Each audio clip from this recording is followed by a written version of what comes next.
오늘 장의 중심이 될 이슈앤 전략을 통해 정리해보겠습니다. 네 분과 함께 할게요.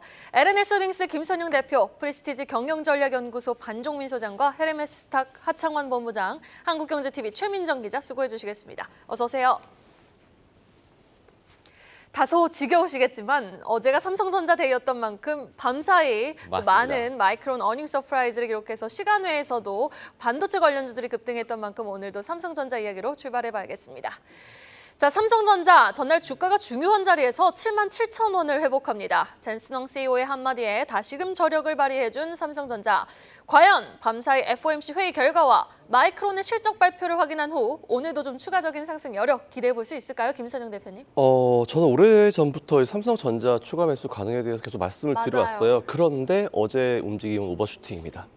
어제는 좀 셌어요. 어제 콜도 너무 많이 터졌고 어제 같은 경우는 오버슈팅이었는데 물론 이제 주가가 추가적으로 못 올라간다는 얘기 절대 아닌데 사실 삼성전자 같은 이런 대형주들이 이렇게 잡주처럼 크게 움직여준다는 건 사실 그렇게 되게 좋은 건 아니에요. 솔직히 시장의 어떤 미래를 위해서. 그렇다 하더라도 어제 크게 한번 이제 움직임을 돌렸다는 게 중요한 것 같고 의미가 좀 있었던 게 있었죠. 사실 어제 같은 경우는 이제 그동안 제가 계속 말씀드렸었던 게 미국의 뭐 애플이나 테슬라 마찬가지겠지만 삼성은 이른바 AI 관련주에 굉장히 엮이지를 못했었습니다. 물론 HBM의 빠를 받으면서 SK하이닉스가 좀 좋은 모습을 보여줬었는데 여기에 들어가지 못했고 그동안 계속 삼성전자 HBM은 안 좋다, 뭐 떨어진다, 수율 떨어진다 이런 얘기가 계속 나오면서 이른바 AI 이 웨이브에 들어가지 못했었는데 어제 젠슨헝 CEO가 한마디로 살려버렸습니다. 그래서 어제 제가 농담으로 이제 주총에 맞춰서 딱 좋은 멘트를 알려줘가지고 이재용 회장님이 뭐 젠슨헝 CEO한테 이제 와인 한 병 선물해야 되는 거 아니냐 뭐 이런 생각도 했었는데 어제 삼성전자 고가 기준으로 6.04%가 급등을 했습니다. 종가 기준으로는 5.63%가 급등하고 마감을 했는데 미국에서 현재 열리고 있는 엔비디아의 GTC 2024에서 삼성전자 HBM에 대해서 기대를 한다라고 하면서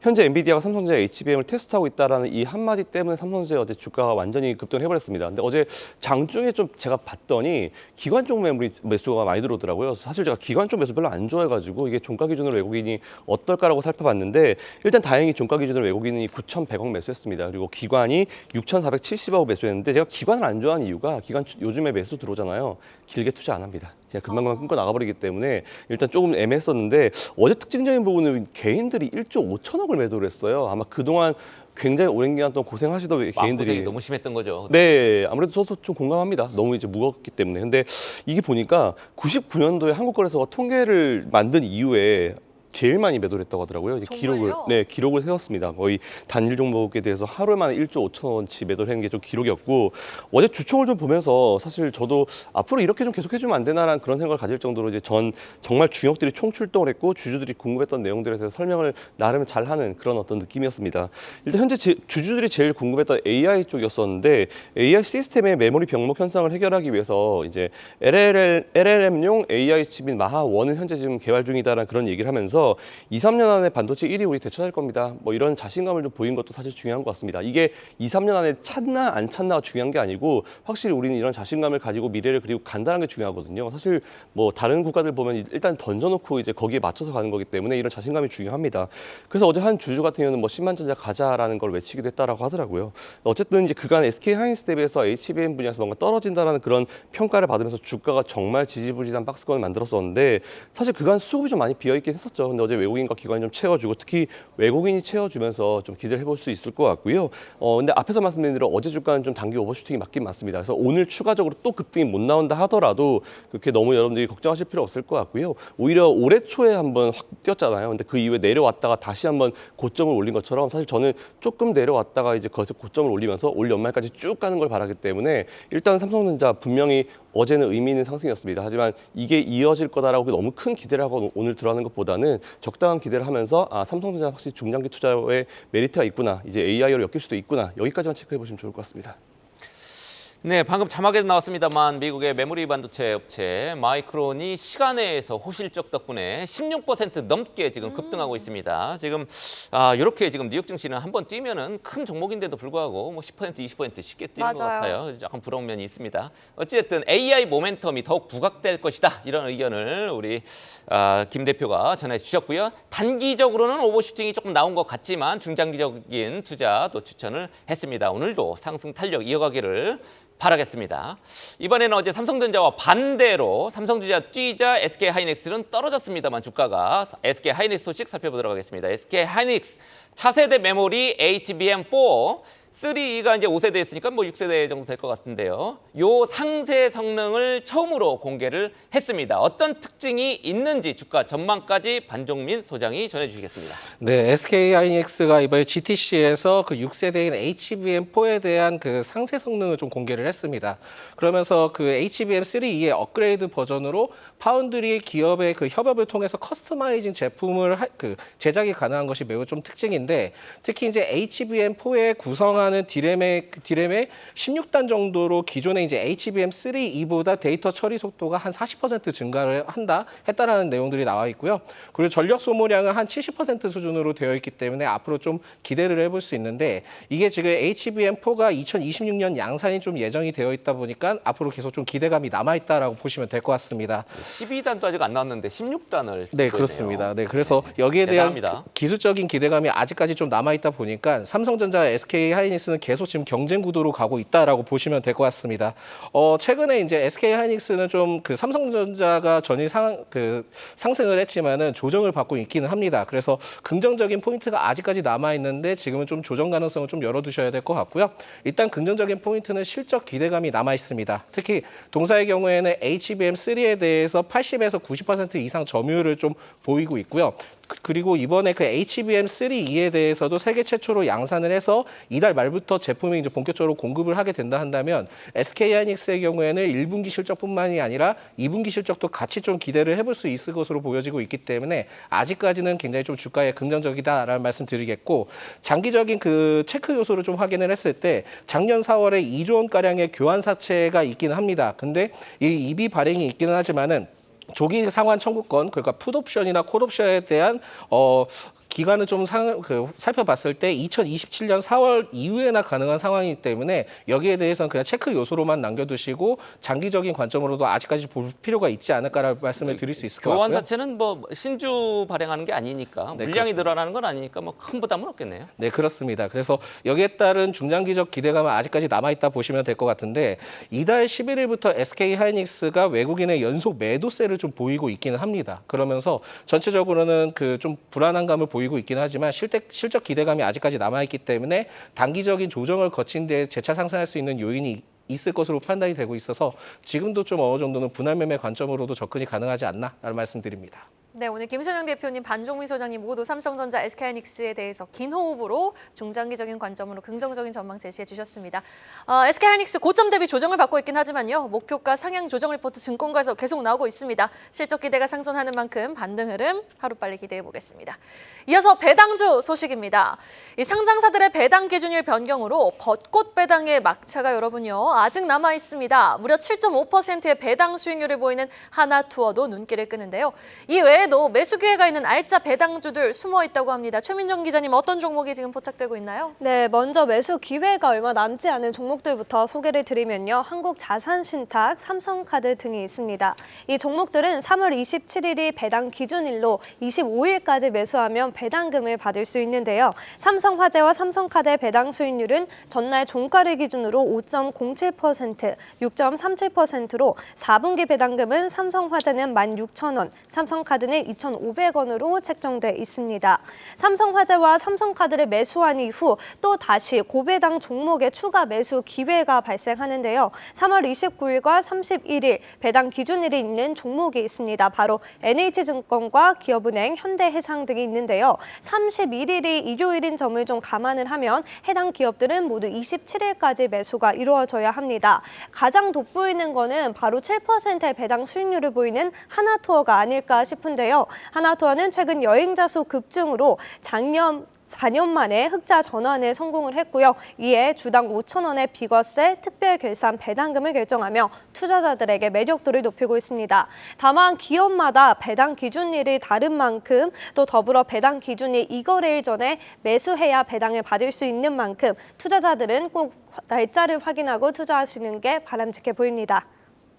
네, 우리나라도 이제 미국처럼 이제 뭐 벚꽃 배당이 아니라 연중 배당 지금 정착되는 분위기니까 이제 뭐 사철나무 배당이라고 바꿔야 되나요, 말을? 어찌됐든 투자자 입장에서 보면 배당 기준일이 얼마 남지 않았다. 그러면 이제 배당락 걱정을 안 할 수가 없겠죠.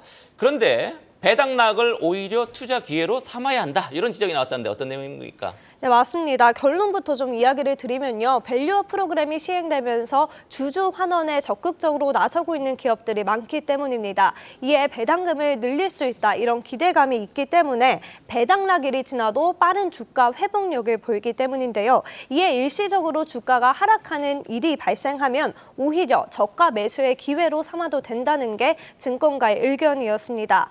더불어 배당을 받기 위해서 전날 무리하게 고점에 들어간 거 아닐까, 이런 걱정을 하는 투자자분들도 계실 것 같은데, 최근 배당 기준일을 지난 종목들을 좀 분석을 해보니까 배당 기준일, 배당락일 하락폭보다 배당 수익률이 더 낮은 폭으로 하락했기 때문에 오히려 배당금을 챙기는 게 유리할 수 있다라는 분석도 나왔습니다. 업계 관계자의 이야기를 좀 나눠보니까요. 배당락일을 매수 기회로 보는 투자자들이 많아 배당락 하락폭이 배당 수익률 대비 낮았다며 이달 말 결산 배당 기준일을 다양하게 설정된 만큼 배당 권리 확보 투자를 여러 번 반복해서 수익을 낼 수 있다, 이렇게 설명을 했습니다. 배당 기준일을 이용해서 투자하는 방법도 좋지만요. 이렇게 이익을 거두면은 배당 소득세에 대한 부담도 커질 수 있는데요. 배당 투자를 조금 더 효율적으로 할 수 있는 방법이 또 있다고요? 네, 맞습니다. 국내 투자자들은 이제 배당금을 받으면 15.4%의 배당 소득세에 대한 세금을 내게 됩니다. 쉽게 좀 이야기를 드리면 100만 원의 배당금을 받게 되면 통장에 들어오는 건 84만 원 정도가 되는 거죠.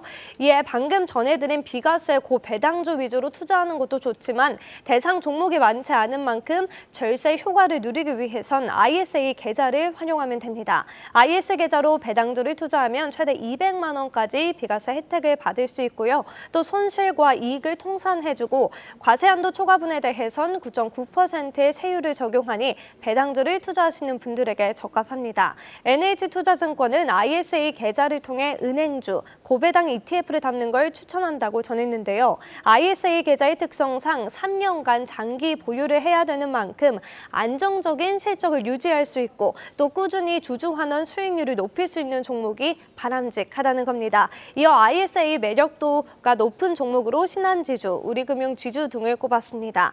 더불어 정부는 일본 증시가 니사를 통해 상승한 것처럼 ISA 계좌 활성화를 추진하고 있는데요. 납입 한도와 비과세 한도를 지금보다 높은 수준, 2배가량 높은데 이렇게 확대할 예정이어서 향후 ISA의 활용도는 더 높아질 것으로 기대되는 상황입니다.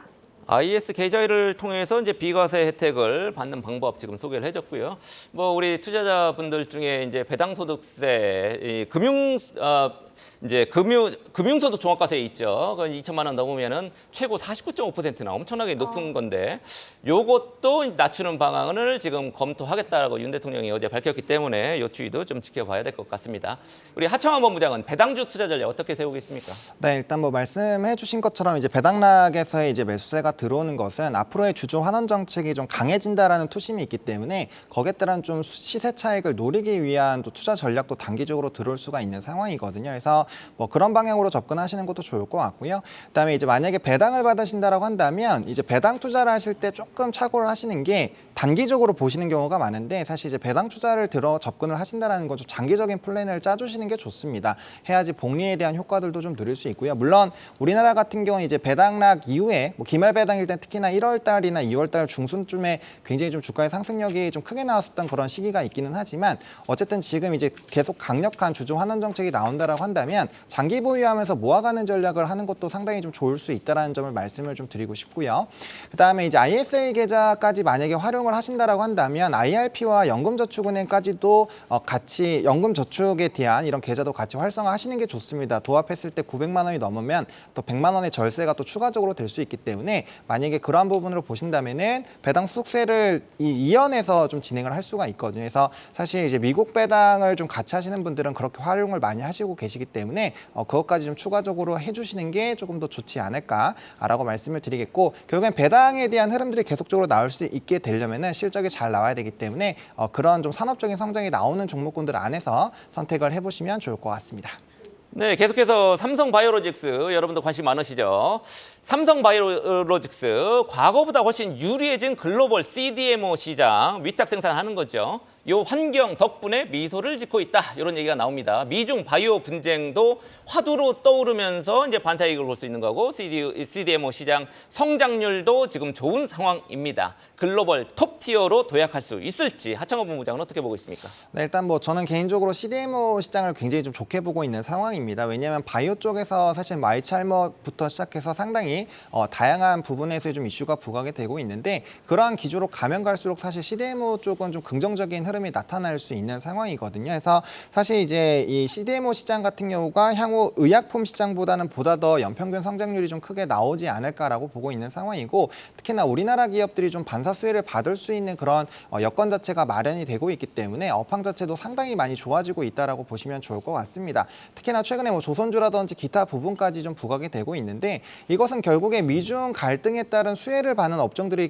전반적으로 순환매가 나오고 있다라는 점 그리고 뭐 단기적으로는 6월까지 아스코까지 굉장히 바이오 쪽에 이벤트가 있다라는 점 그리고 특히나 바이오시밀러에 대한 이런 특허가 만료되는 부분들이 많이 있기 때문에 해당 부분들이 좀 반영이 되면 될수록 CDMO 쪽에 대한 성장 기대감은 커질 수 있겠습니다. 게다가 대표적으로 이제 삼성바이오로직스 같은 경우는 이제 4공장까지 가동을 굉장히 잘하고 있는 상황이고요. 5공장부터 시작해서 8공장까지 지금 2차적으로 준공을 할 예정이기 때문에 앞으로의 생산 캐파 굉장히 좀 크게 늘어날 수 있는 상황이고요. 사실 작년만 하더라도 글로벌 피어 그룹주들이 상당히 좀 실적적인 부분에서 어려울 때 삼성바이오로직스는 나홀로 좀 실적에 대한 이런 개선 흐름들이 일부 있었던 상황이거든요. 그래서 해당 부분들이 계속적으로 진행이 된다라고 봤을 때는 기대감 자체는 높아질 수 있을 것 같고요. 또 오늘 FOMC에서 어쨌든 연내 금리 인하가 3번 정도는 진행이 될 거라는 점도표에서 확인을 했기 때문에 그러한 관점으로 본다라고 한다면 충분히 중장기적인 이런 대형주들에 대한 수혜 기대감은 좀 커질 수 있을 것 같고요. 또 ADC 분야로 지금 투자도 직접 진행을 하고 있고 공정에 대한 이런 가동 흐름들이 상당히 나올 수 있기 때문에 이런 부분들 좀 같이 보시면 좋을 것 같고 항체 약물 접합체 이게 ADC이죠. 네, 맞습니다. 그래서 관련주로는 뭐 삼성바이오로직스나 바이넥스, 뭐 에스팜 이런 종목군들을 좀 관심 있게 보시면 좋을 것 같습니다. 네, 알겠습니다. 삼성바이오의 추가적인 상승 여력도 기대해 보도록 하죠. 계속해서 가장 빠른 리포트와 공시도 확인해 보고 오시죠. 박정원 캐스터가 준비하고 있습니다. 오늘 아침에 나온 리포트 정리해드리는 가장 빠른 리포트 앤 공시 시간입니다. 이 개장을 앞두고 나온 리포트들 먼저 목표 주가가 상향 조정된 종목 LS 일렉트릭부터 확인해 보시죠. 1분기 실적의 컨센서스에 부합할 전망이 전해졌습니다. 이 가운데 북미 인프라 투자 사이클 수혜가 전망되고 있는데요. 하나증권은 목표가를 10만 원에서 15% 올린 11만 5천 원으로 상향 조정했습니다. 다음 종목은 CJ입니다. CJ 올리브영의 성장세가 매섭습니다. 매출 4조 원을 달성했다는 소식도 전해졌는데요. 또 CJ 푸드빌 등 비상장 자회사들의 고성장이 있었고요. 또 주요 자회사의 영업이익도 증가하면서 앞으로의 행보가 기대된다는 SK증권의 분석이 나왔습니다. 목표가는 12만 5천 원으로 올려잡은 모습이 포착되네요. 다음은 휠라홀딩스입니다. 본업 손실이 축소될 것으로 전망되는 가운데 주주가치 제고 노력은 긍정적이라는 키움증권의 진단이 나왔고요. 투자 의견을 매수로 상향 조정하면서 목표가도 소폭 올린 점이 특징적이었습니다. 이번에는 커버리지가 새로 게시된 종목 체크해 보시죠. KMW인데요. 주요 국가들의 5G 주파수 경매가 예정되어 있는 가운데 내년에는 실적이 호전될 전망이 전해졌습니다. 삼성과의 관계 회복으로 시스템 장비 공급 가능성이 높아진 점도 부각이 됐고요. 또 시장 확대로 수혜가 기대된다는 평가를 내놓으면서 하나증권은 투자 의견을 매수, 목표가 2만 5천 원을 새로 제시했습니다. 이렇게 오늘 아침에 나온 리포트들 참고하셔서 오늘도 성공 투자하시기 바랍니다. 지금까지 가장 빠른 리포트 앤 공시 박정원이었습니다. 다음 소식입니다. 증거금 12조가 몰린 삼현이 오늘 코스닥 시장에 새로이 입성합니다. APR 14조 원에 이어 올해 두 번째로 많은 뭉칫돈이 쏠린 건데요.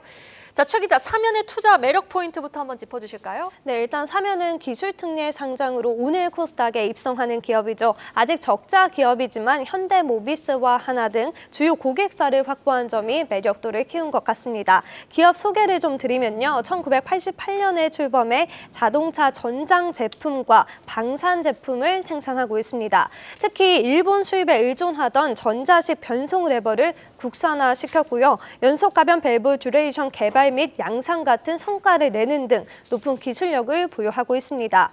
향후 회사는 주요 산업 시장인 자동차를 넘어서 로봇과 방산, UAM, 우주항공 등 첨단 산업으로 사업을 다각화하겠다는 목표를 발표했습니다. 앞서 사면은 기관 투자자 대상 수요 예측에서도 흥행을 거둔 바 있는데요. 수요 예측에서 649대 1의 경쟁률을 기록하면서 공모가 희망 가격 상단보다 높은 3만 원에 확정했습니다.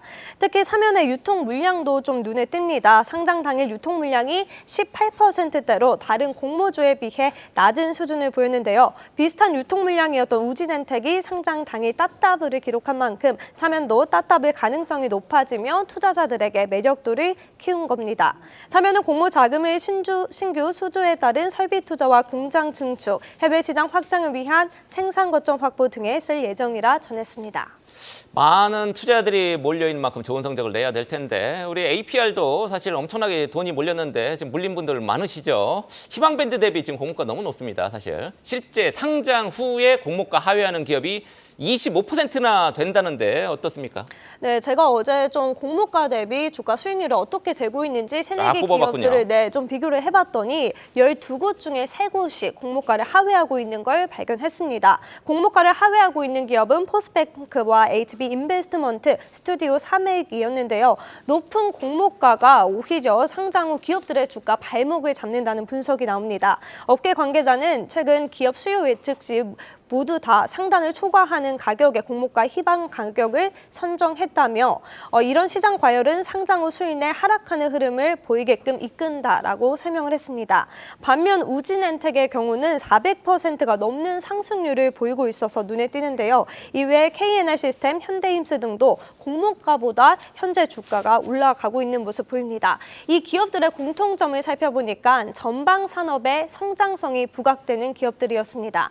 최근 정부가 원전 연구 개발에 4조 원을 투자한다고 전하며 우진엔텍은 급등세를 보였고 또 증시에서 로봇과 조선주에 대한 매수세가 지속되며 KNR 시스템과 현대힘스도 오름세를 보인 것으로 파악됩니다.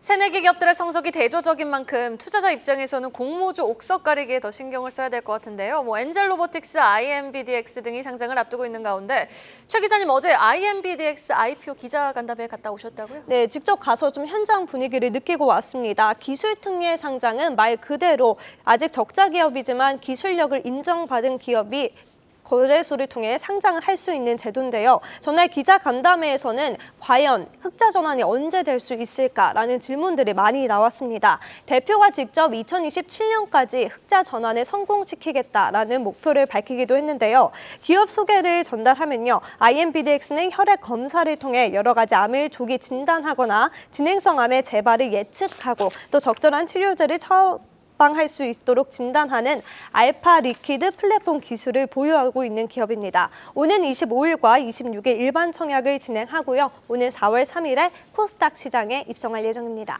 네, 그렇군요. 자, 오늘 상장하는 자동차 부품주 사면 따따블 성공할 수 있을지 개장까지 함께 주시해 보도록 하겠습니다. 이어서 배당 매력으로 급부상 중인 우선주 얘기로 넘어가 보도록 하겠습니다. 주총 시즌에 돌입하면서 배당주 막차를 타려는 투자자 관심이 우선주로 쏠리고 있다고 하는데 가격은 더 싸고 배당금은 더 챙길 수 있기 때문이겠죠. 저평가된 주요 우선주들에는 어떤 기업이 있는지 김선영 대표가 전해주시죠. 네, 앵커님 말씀하신 거에 더하기 기업 밸류 프로그램까지 이제 버프를 받았다고 좀 보시면 될 것 같습니다. 어제 코스피의 통계에 따르면은 이제 코스피 우선주가 어제까지 10.1% 상승했는데 같은 기간 동안 코스피가 1.31% 올라간 거에 비하면은 좀 굉장히 좀 경쟁력이 있는 것 같고요. 이건 말씀드린 대로 기업 밸류 프로그램의 어떤 영향을 받았다고 좀 보시면 될 것 같습니다.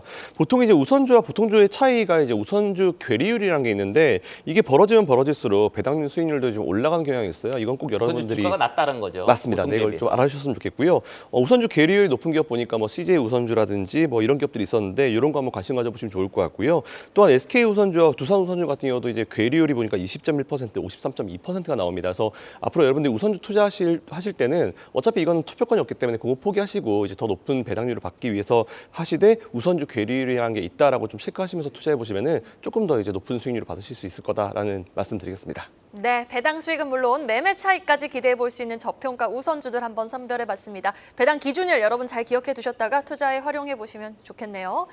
이어서 창립 이래 최대 실적을 달성한 밀리의 서재 이야기로 마무리를 지어보겠습니다. 밀리의 서재가 2년 연속 매출과 영업이익 모두 역대 최대 실적을 달성했는데요. 매출은 23%, 영업이익은 무려 149% 증가했습니다. 그런데 주가는 왜 이렇게 답답한 걸까요? 주가가 답답한 이유는 좀 여러 가지가 있기는 한데요. 특히 이제 사업적인 부분에 대해서 다이나믹하게 올라가기에는 아직까지 좀 한계점이 보이지 않나라고 볼 수 있겠는데 전체적으로 실적에 대한 부분들이 있다 보니까 점진적으로 확대될 가능성도 생각을 하셔야 될 것 같습니다. 특히 이제 그 독서 플랫폼 시장 점유율이 62.9%이기 때문에 여기에 따른 기대감도 상당하긴 하지만은 지자체 등의 그 레퍼런스 등을 좀 확보를 하고 있다 보니까 점진적으로 그 매출에 대한 그 증가세는 여전할 것이다라고 좀 판단이 되고 있는데 동사가 앞으로의 좀 일정을 살펴본다 한다면 다음 주 27일 때 주식 약 한 329만 주의 보호 예수 해제가 좀 예정이 되어 있습니다. 그렇다 보니까 상장 후 상장 주식 수의 70% 이상이 지금 해제가 된 거거든요. 근데 해제된 물량 중에 지난 1월 3만 원 정도의 장대 매도 그리고 시간의 매매 매도 물량이 일부는 나왔지만은 아직까지는 좀 물량이 더 많은 것 같습니다. 그래서 밀리의 서재의 경우에는 급등했을 때 차익 실현이 계속 좀 나올 수 있다는 점을 체크를 하셔야 될 것 같습니다. 으로 좀 보여지고 있고요. 다음 주에 이제 정기 주총이 좀 열리는데 대표 내정과 신규 사업 목적 추가가 이어지고 있기 때문에 대체적으로 여기에 내용에 따라 앞으로 좀 기대감이 좀 더 있을 가능성이 높지 않을까라는 말씀드립니다. 그래서 지금 밀리의 서재의 경우에는 보호 예수 물량에 대해 상승이 좀 제한적일 수 있습니다만 구독자 수 규모 확대 그리고 컨텐츠 범위 확대 그리고 신사업 기대감이 남아 있고 심지어 현 주가에서 공모가 23,000원 하회를 하고 있기 때문에 분할 매수 관점으로는 좀 유효한 것 같다라는 말씀을 드릴 수 있을 것 같고요. 좀 더 그 차분하게 좀 기다리셔야 될 것 같고 급등 시 차익 실현은 언제든지 나올 수 있다는 점을 체크하셔야 될 것 같습니다. 네, 그렇군요. 밀리의 소재는 저도 무협지 읽으려고 지금 구독 중인데 주가는 왜 이렇게 떨어지는지 모르겠습니다.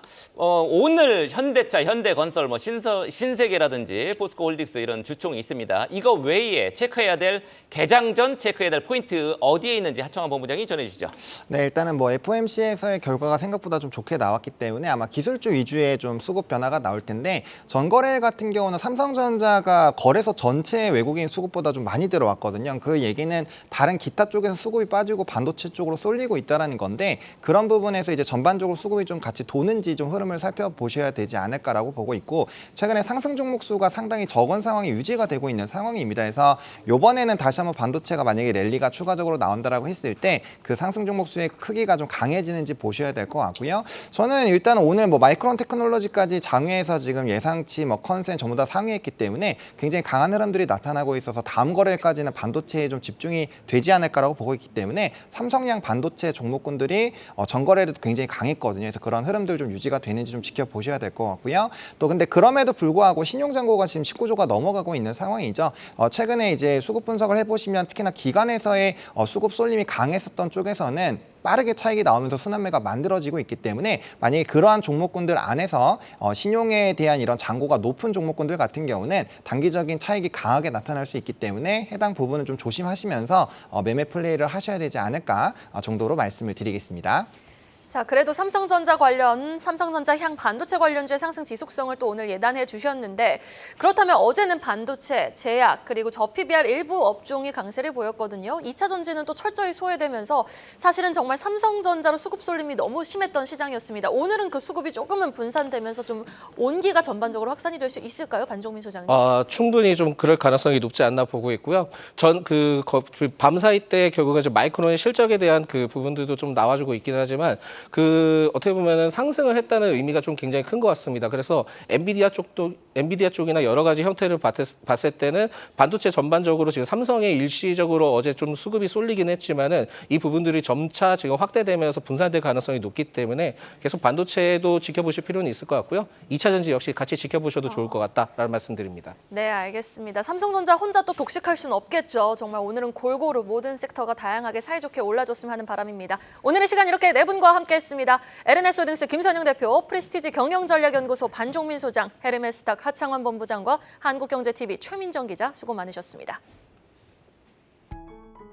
계속해서 다양한 경제 이슈를 알고 싶다면 구독과 좋아요, 알림 설정 부탁드립니다. AI 캐스터 권미정이었습니다.